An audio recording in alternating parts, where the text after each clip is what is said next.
Hi, my name is Rodrigo and I will present the work Multi-Frequency Kalman Filter Care Phase Tracking for Ionospheric Scintillation Mitigation and Monitoring.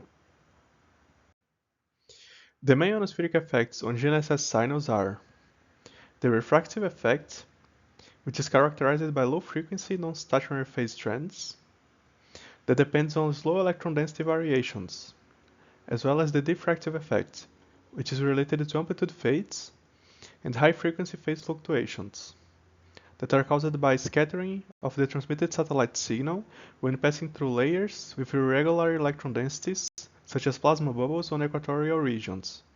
It is important to also underpin that both effects are frequency dependent. Our work subject regards equatorial ionospheric scintillation. This phenomenon presents a considerably high intensity diffractive ionospheric effect, which leads to instability on subsystems of GNSS receivers, known as phase-locked loops and delay-locked loops. Such instabilities were well evidenced and discussed in the studies developed by Paul Kittner and Heng Liu, which showed that the ionospheric scintillation leads to deep amplitude fades of the signal, increased uncertainty of the phase estimates, and cycle slips or even loss of lock.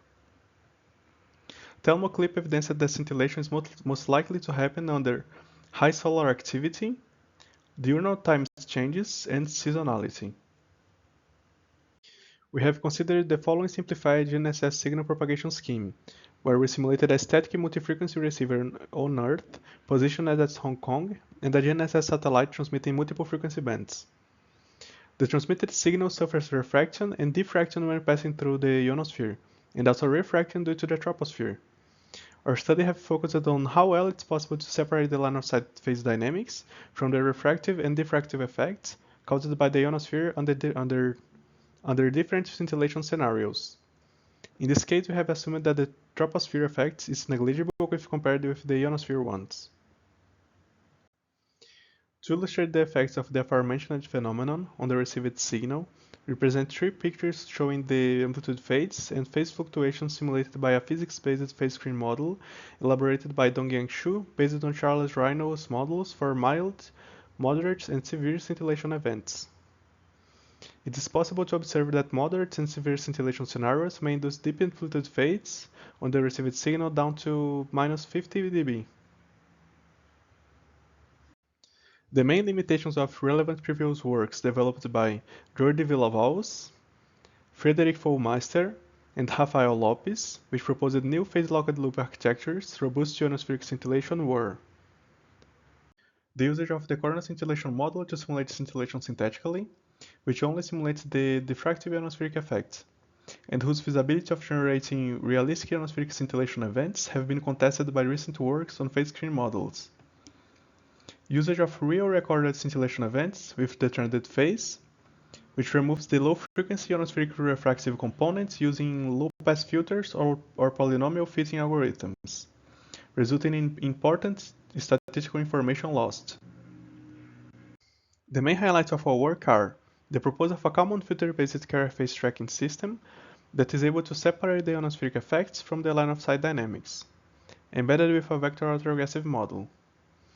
We performed a model order assessment based on multivariate Bayesian information criterion, enabling the system to track amplitude fades and ionospheric refractive and diffractive phase fluctuations for different ionospheric scintillation scenarios.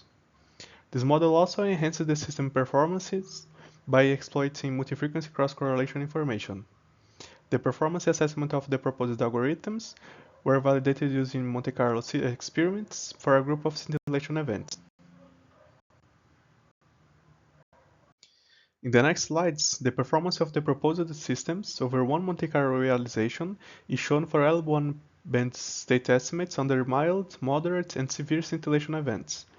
The first plot shows the line-of-sight phase dynamics error. The second and the third plots shows the ionospheric phase tracking, which represents both refractive and diffractive phase contributions, and the magnitude phase tracking, respectively. It is possible to observe that single-frequency systems presented a poor performance in separating the line-of-sight dynamics from the ionospheric effects, while the dual and triple-frequency carrier phase tracking systems precisely decoupled both effects. Although the magnitude fades, although although the magnitude fades were precisely tracked by single, dual, and triple frequency systems. For the moderate scintillation event, it's possible to notice that the triple frequency carrier phase tracking systems clearly overperform the dual and single frequency ones in decoupling the line-of-sight dynamics from the ionospheric effect. Again, it's possible to see that the magnitude phases were able to correctly be tracked by each of the systems. Lastly, for the severe scintillation scenario, it's possible to observe that none of the systems were able to decouple the line-of-sight dynamics with great precision. However, it's possible to observe again that a clear overperformance of the dual and triple frequency ones if compared with the single frequency system. One may observe that even in such a harsh scintillation scenario, it was possible to track the magnitude phase adequately for single, dual, and triple frequency tracking systems. Here, we show an average root mean square error of the line-of-sight dynamics and ionospheric effects for L1 band under severe scintillation considering 200 Monte Carlo realizations. The top left plot shows the line-of-sight dynamics ARMSE. The top right one presents the ionospheric phase fluctuations ARMSE. The left bottom refers to the total carrier phase ARMSE, neglecting its cycle slips, and the last one the amplitude phase RMSE. In such a hazardous scenario, in such a hazardous